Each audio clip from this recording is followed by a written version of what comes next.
I think the initial thought with TOPS was that we would be okay after 4 to 6 weeks. People just left, organizations left, cameras left. You know, it's like, okay, a month has gone by, we're okay. And we weren't okay. My name is Fragrance Harris Stanfield. I was a customer service lead. I was the supervisor in charge of the front end during the act of terrorism, the shooting that happened on May 14, 2022.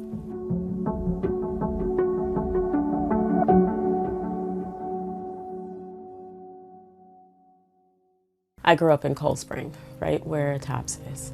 I was raised mostly by my grandmother.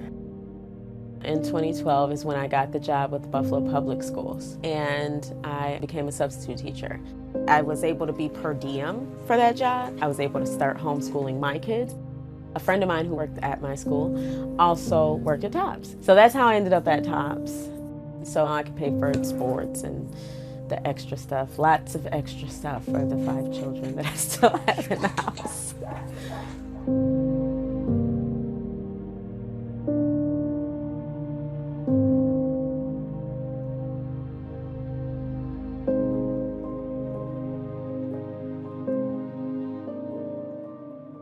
My daughter was at Easy Scan and I was at Register 6, which were right next to each other. We've always heard shooting, even outside of the school. There's stuff that happens, and this unfortunately is the community that we live in. I do train my kids for stuff like that. They're trained for if you hear bullets, you drop to the floor, and even for my daughter, that pretty much saved her life. Do you remember that moment and what came over you?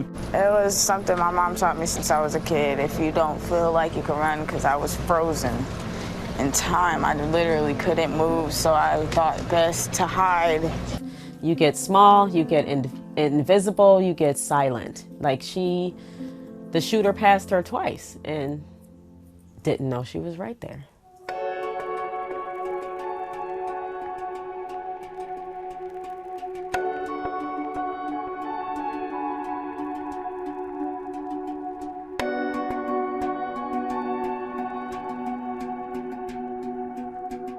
Initially, when the shooting first happened, we were all in group counseling together, which I think was really good just because it happened to all of us, and it was really nice to be able to still have the continuity of seeing each other. It was initially 5 days a week, then 4 days, then 3 days, then 2 days, down to 1 day, you know. So yeah, week after week it changed.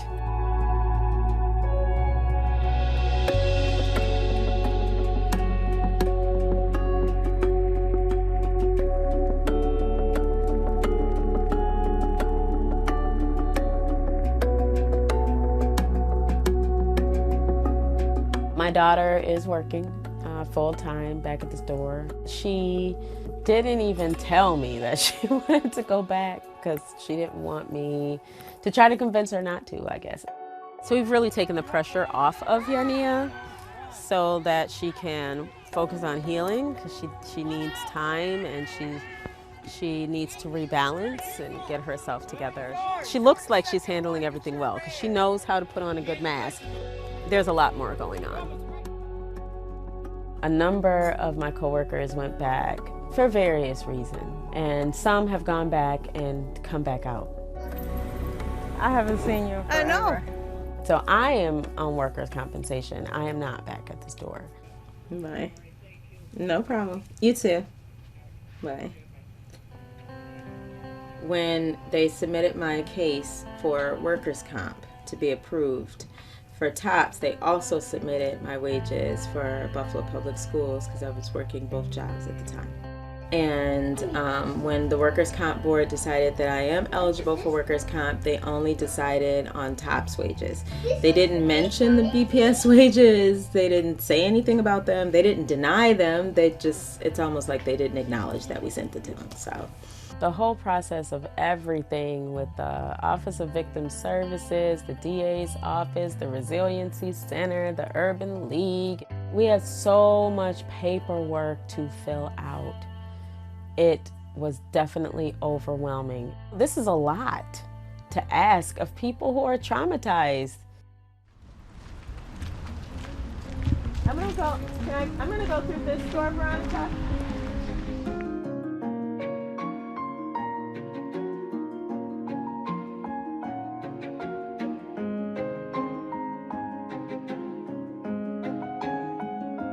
We are looking at a 6-bedroom, 2.5-bath house that is for rent, and we're interested in living here.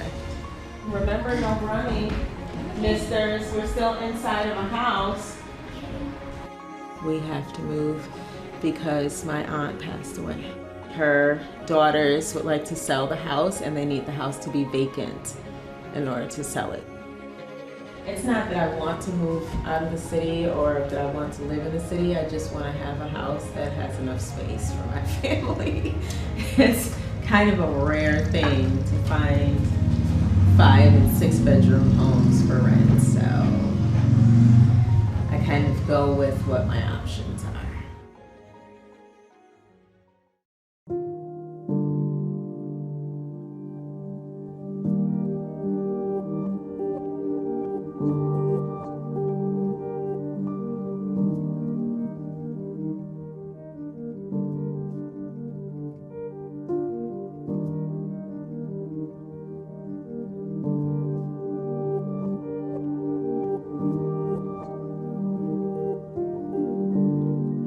The TOPS workers who were present were not in our own category, which I have advocated for over these months. In all this time, we haven't been treated like survivors of the mass shooting. We haven't had a seat at the table. We have no real representation on the steering committee. We haven't been included in any conversations, and anytime they want to talk to someone about us, it's not us.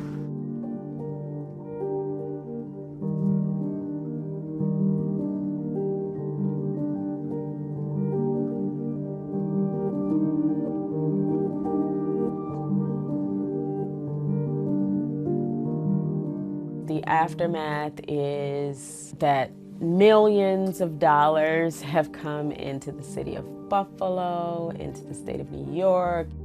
Has the community in East Buffalo been improved? Have the conditions been improved? Because the TOPS shooting uncovered what it's like here anyway. You know, just nobody was paying attention.